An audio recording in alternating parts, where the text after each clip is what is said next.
నమస్తే, welcome to Abhinav Bharat. ప్రపంచంలో ఏ దేశానికి వెళ్ళినా అక్కడ భారతీయులు ఉంటారు. అందులో మన తెలుగు వాళ్ళు ఖచ్చితంగా ఉంటారు.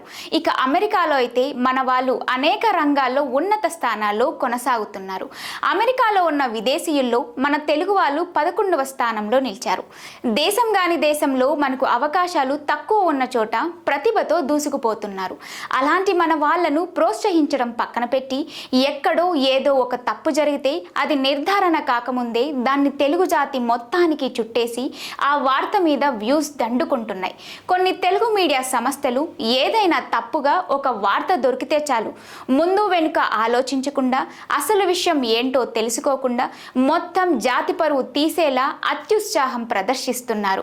తాజాగా అమెరికన్ పోలీసులు విడుదల చేసిన ప్రకటనలు, ఫోటోలను చూపించి నిజాలను సైతం గ్రహించకుండా తెలుగు మీడియా ఛానళ్లు చేసిన హడావిడి అత్యంత విచారకరం.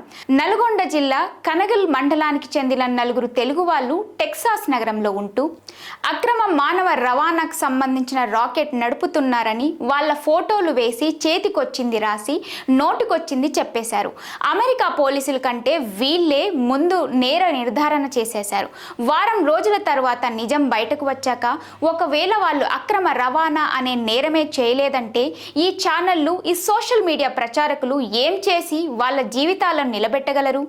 అదే జరిగితే ఆ నలుగురికి జరిగిన నష్టాన్ని ఈ సోకాల్ ఛానల్స్ తిరిగి పూడ్చగలవా?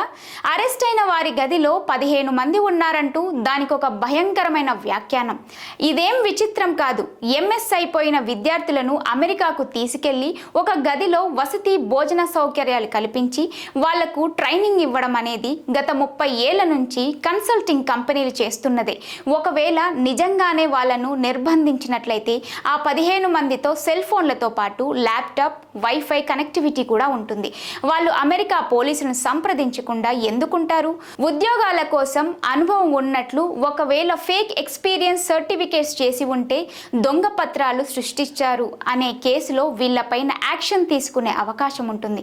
కానీ అది తేల్చాల్సింది అమెరికన్ పోలీసు విభాగం తప్ప ఈ హడావిడి మీడియా కాదు. నిజంగా అరెస్ట్ అయిన నలుగురు తప్పు చేశారా లేదా అనేది తెలియక ముందే అమెరికాలో తెలుగు వాళ్ళ దారుణాలు అంటూ మన తెలుగు వాళ్ళ మీద మనమే ఇలా దుష్ప్రచారం చేయడం, వ్యూస్ కోసం ఇష్టానుసారంగా థంబ్నెయిల్స్ పెట్టి సామాజిక మాధ్యమాల్లో వాళ్ళను దిగజార్చడం ఎంతవరకు సమంజసం? దేశం కాని దేశంలో ఉంటున్న మన పిల్లలపై ఏదైనా ఒక అభియోగమో నేరారోపణో వస్తే కాస్త వివరంగా తెలుసుకొని వాస్తవాన్ని రిపోర్ట్ చేయడం మీడియాగా, సాటి తెలుగు వాళ్ళగా మన బాధ్యత. ఇకనైనా ఆ బాధ్యతను గుర్తెరగాలని కోరుకుందాం. నాయకులారా, మీ పనితనం మీ అధినాయకులకు తెలియజేయాలనుకుంటున్నారు. ప్రజలారా, మీ సమస్యలను మీ నాయకులకు తెలియజేయాలనుకుంటున్నారు. ప్రజా సమస్యల పరిష్కార వేదిక మీ అభినవ్ భారత్.